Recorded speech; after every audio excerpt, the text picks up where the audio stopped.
camera! Actually, kakauwi ko lang from SM North and I have this new baby right here. Finally, mapapalitan na rin yung 3 years ko ng Sony ZV-1.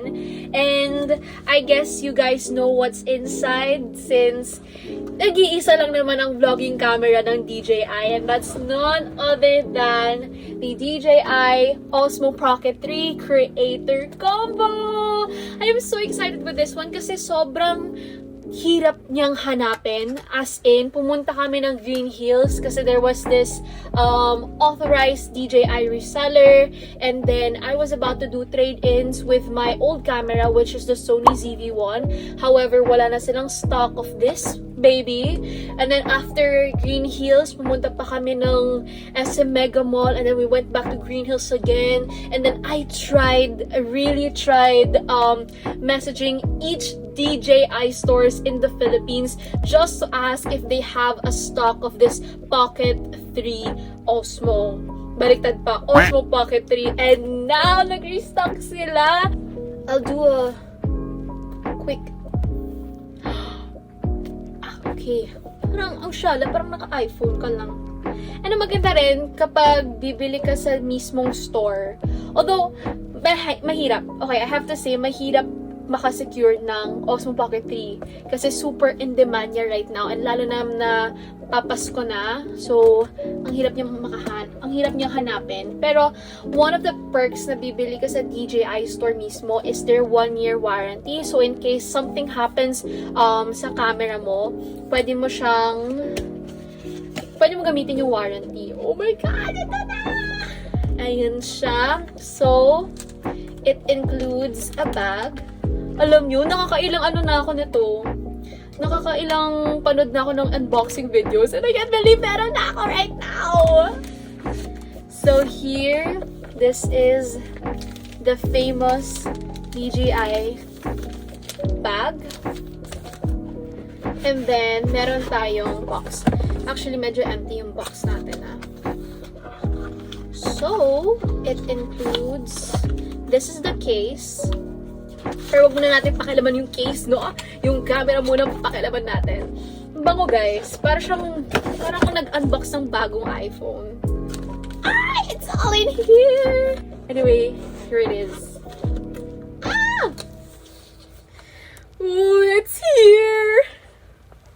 Oh my god! Ang liit niya lang, guys. It's so small. And of course pala, syempre, since nandun na rin ako sa SM North, bumili na rin ako ng SD card. Yeah. Worth, if you have DJI Osmo Pocket 3, kailangan nyo na micro SD card. I got 256 gigabytes since need yan. So, hindi obra dito yung malalaking SD card or the normal size. Oh my god! Ano? Oh! Wala. Yung video na to, puro ganon. Siguro ganon rin yung thumbnail. Oh my god! So, here it is. Napakaliit niya. And then, there are good, tawag dito? Maraming magandang accessories online. One accessory that I am particularly looking for is yung magnet mount.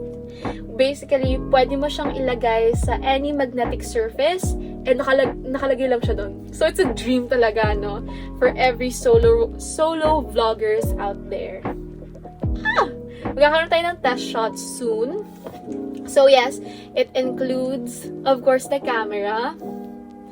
If you guys are asking how much this is around 37,490 pesos.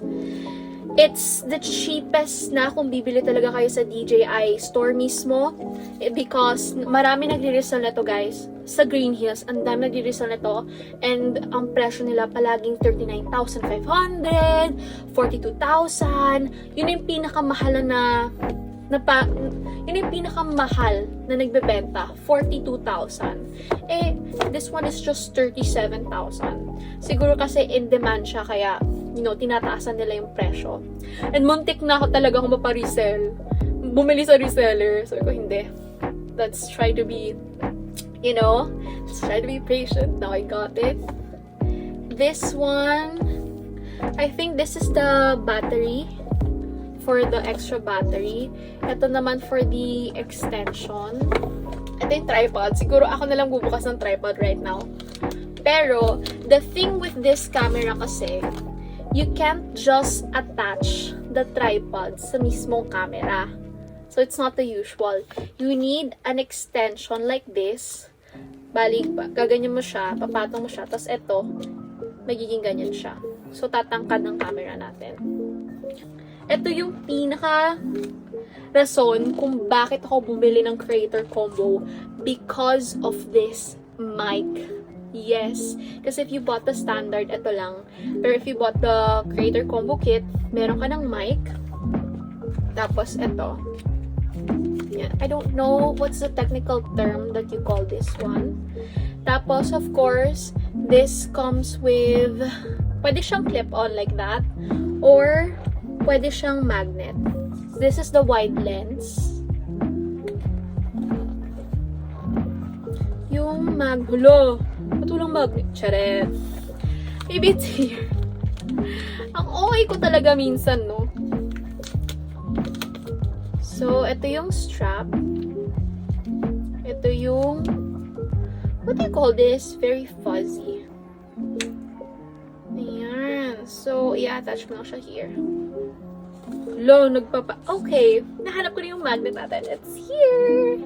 It's a special magnet kasi there are times na medyo hassle kapag i-clip mo lang na ganyan. So, this magnet is really strong para pwede mong i-attach yung mic mo kahit gaano kakapal ng tela ng suot mo. Hey everyone! So I realized na hindi ko maayos na ipakita sa inyo yung mga accessories that are included in the DJI Osmo Pocket 3 Creator Combo. So all of the accessories are found inside this black bag. This is actually a waterproof bag and you can just bring it along with you. Talk about travel size, no? Napakagaling dahil everything is included in this small bag na.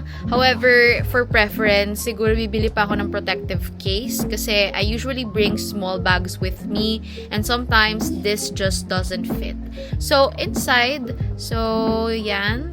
Very protective naman yung nasa loob. Hindi lang siya bastang pouch. So, inside, we have the microphone. So, this is what the microphone looks like. Ayan. And then, ito yung clip-on niya. Right now, by the way, guys, I'm not using a microphone. So, this is just me. The audio is coming from the camera itself.